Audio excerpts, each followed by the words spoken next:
Hello friends, welcome to Moumita's kitchen. আশা করি তোমরা সবাই খুব ভালো আছো, আমিও খুব ভালো আছি। আবারও এসেছি তোমাদের সাথে আরেকটি নতুন রেসিপি শেয়ার করব বলে। আজকের রেসিপি মিনি পাবদার সর্ষে ঝাল। পাবদা মাছটা একটু ছোট হওয়ার কারণে আমি কিন্তু এর নাম রেখেছি মিনি পাবদার সর্ষে ঝাল। তো চলো সর্ষে পাবদার ঝাল কিভাবে বানাচ্ছি সেটা দেখে নেওয়া যাক। আর এটা কিন্তু খুব একটা ইজি রান্না, যেটা খুব কম সময়ে একদমই কম উপকরণ দিয়ে বানানো যায়। তো চলো বেশি কথা না বলে রেসিপির দিকে এগোনো যাক। পাবদা মাছের সর্ষে ঝাল বানানোর জন্য প্রথমেই আমি যেটা নিয়েছি পাবদা মাছ। পাবদা মাছটাকে আমি নুন আর হলুদ মাখিয়ে নেব, দিয়ে কড়া বসিয়ে দেব। কড়াইতে দিয়ে দেব বেশ কিছুটা তেল। তেলটাকে দিয়ে খুব ভালোভাবে গরম করে নেব। এরপরে এখানে একটা টিপস বলি, যেটা তোমাদের সববারই খুব কাজে আসবে আমি জানি। এর মধ্যে দিয়ে দেব অল্প একটু লবণ।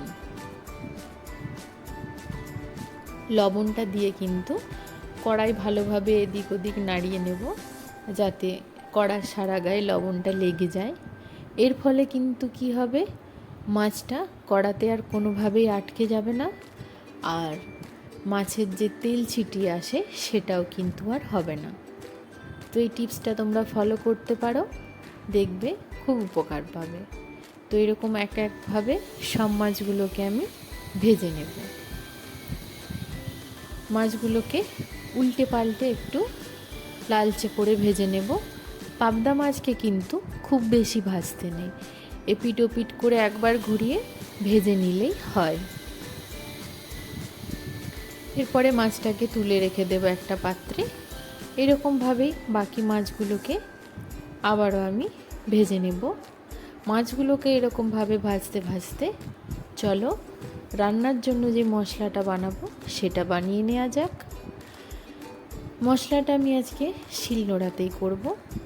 ম্যাক্সিমাম রান্নার মশলা কিন্তু আমি চেষ্টা করি শিলনোড়াতে করার, তাতে করে আমার মনে হয় রান্নাটার স্বাদও খুব ভালো হয়। আর শিলনোড়া দিয়ে বাটলে সর্ষে বিশেষ করে ঝাঁঝটা খুব ভালো থাকে। 1 চামচ সর্ষে নিয়েছি, কালো সর্ষে, 1 চামচ সাদা সর্ষে, আর হাফ চামচ কিন্তু নিয়েছি পোস্ত।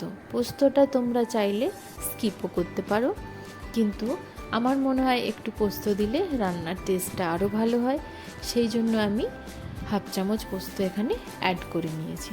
মশলাটাকে খুব ভালোভাবে বেটে নেব, আর এর মধ্যে 4টে কাঁচা লঙ্কা দিয়ে বেটে নেব। একটা মিহি পেস্ট বানিয়ে নেব।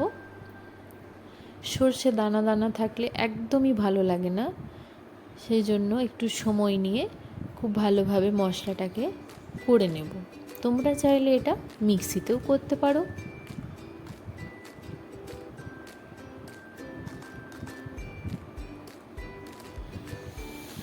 খুব ভালোভাবে বেটে নেওয়ার পরে লাস্টে আমি এখানে একটা উপকরণ অ্যাড করব। এখানে দিয়ে দেব অল্প একটু ধনে পাতা। ধনে পাতাটাকে আমি সর্ষের সাথে বেটে নেব। ধনে পাতাটা যদি সর্ষের সাথে বেটে দাও, রান্নার কিন্তু খুব ভালো একটা গন্ধ হয়, যেটা খুব ভালো লাগে। তো অল্প একটু ধনে পাতা দিয়ে সর্ষের মধ্যে মিহি একটা পেস্ট বানিয়ে নেব।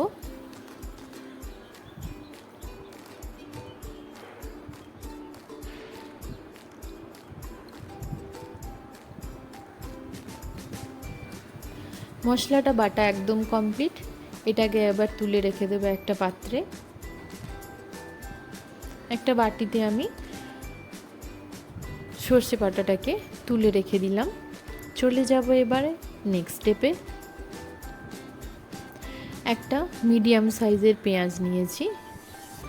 পেঁয়াজটাকে এবারে কেটে নেব, লম্বা লম্বাভাবেই কেটে নেব, যেমন আমরা রান্নায় ইউজ করি।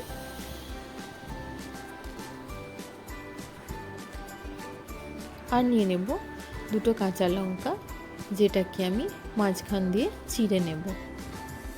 এটা কাঁচা লঙ্কা একটু পেকে গেছে, আমি পাকাটা দেখে ইউজ করলাম যাতে একটু রেড রেড কালার থাকে। মশলা বাটতে বাটতে আর পেঁয়াজ কাঁচা লঙ্কা কাটতে কাটতে কিন্তু মাছটা একদম ভাজা কমপ্লিট। এরপরে কড়াই বসিয়ে দেব। মাছ ভাজার যে তেলটা ছিল ওই তেলটাই কিন্তু আমি আবারও কিছুটা সর্ষের তেল অ্যাড করে দিলাম। বেশ কিছুটা সর্ষের তেল অ্যাড করে দেওয়ার পরে তেলটাকে গরম হতে ছেড়ে দেব। তারপরে এর মধ্যে ফোড়নে দিয়ে দেব কালো জিরে, তেজপাতা আর ওই চিড়ে রাখা কাঁচা লঙ্কাটা।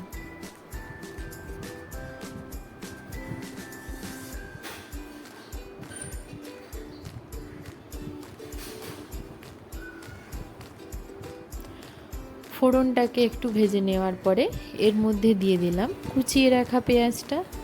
কুচিয়ে রাখা পেঁয়াজটার একটু কালার চেঞ্জ হলেই কিন্তু এর মধ্যে সর্ষে বাটাটা দিয়ে দেব। পেঁয়াজটা খুব বেশি ভাজবো না, একটু কালারটা চেঞ্জ হবে, লালচে লালচে একটু কালার হবে, তারপরেই এর মধ্যে দিয়ে দেব সর্ষে বাটাটা। সর্ষে বাটাটা দেওয়ার পরে এর মধ্যে অ্যাড করে দেব হলুদ আর লবণ। লবণটা স্বাদ মতো, হলুদ দিয়েছি এখানে হাফ টিস্পুন মতো, দিয়ে মশলাটা কষিয়ে নেব। এরকম যখন তেল ছেড়ে আসবে খুব ভালোভাবে কষিয়ে নেওয়ার পরে এর মধ্যে অ্যাড করে দেব জল।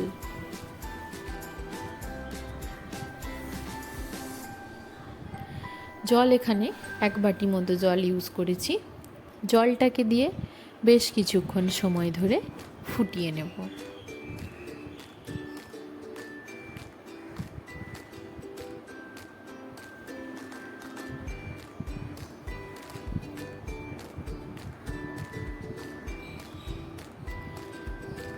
জলটা বেশ কিছুক্ষণ ফুটিয়ে নিয়েছি।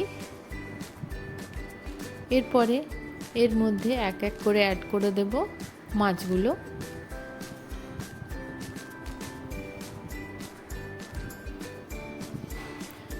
মাছগুলো দিয়ে খুব ভালোভাবে একটু নাড়িয়ে নেব যাতে সব মাছগুলো ওই ঝোলের ভেতরে চলে যায়, আর কিছুক্ষণ সময় নিয়ে একটু ফুটিয়ে নেব। মাছ দেওয়ার পর কিন্তু খুব বেশি নাড়াবে না, তার ফলে কি হয় পাবদা মাছ খুব ভেঙে যায়। তাই বেশি না নাড়িয়ে চাড়িয়ে এরকম একভাবে রেখে দেবে। বেশ কিছুক্ষণ ফুটে যাওয়ার পরে যখন দেখবে হয়ে আসবে, ওপর থেকে 2-1 চামচ সর্ষের তেল দিয়ে এটাকে নামিয়ে নেবে। সর্ষের তেলটা দিলে স্বাদও ভালো হয় আর ঝাঁঝটাও কিন্তু খুব ভালো আসে। এরপরে বেড়ে নিলাম একটা পাত্রে। একটা পাত্রে নামিয়ে নেওয়ার পরে এটা কিন্তু খাওয়ার জন্য একদম রেডি। গরম গরম ভাতে খুব ভালো লাগে খেতে পাবদা মাছের সর্ষের ঝাল। তো আজকের এই রেসিপিটি তোমাদের কেমন লাগলো তোমরা প্লিজ কমেন্ট করে জানিও। যদি ভালো লেগে থাকে অবশ্যই লাইক, কমেন্ট, শেয়ার করো। আর এরকম সর্ষে পাবদার ঝাল খেতে কার কার ভালো লাগে আমাকে কমেন্টে জানিও। আর এই রেসিপিটা কিন্তু অবশ্যই বাড়িতে ট্রাই করো, এই প্রসেসেই ট্রাই করো, দেখো স্বাদটা কিন্তু অসাধারণ লাগবে। আর আমার এই রেসিপিগুলো যদি তোমাদের ভালো লেগে থাকে, চ্যানেলটা যদি ভালো লেগে থাকে অবশ্যই সাবস্ক্রাইব করো। আরও নতুন নতুন রেসিপির সন্ধান পেতে অবশ্যই কিন্তু ফলো করতে হবে মৌমিতাস কিচেন, তার জন্য সাবস্ক্রাইব করতে হবে কিন্তু চ্যানেলটা। আজকের মতো এই পর্যন্তই। সবাই ভালো থেকো, সুস্থ থেকো, সাবধানে থেকো।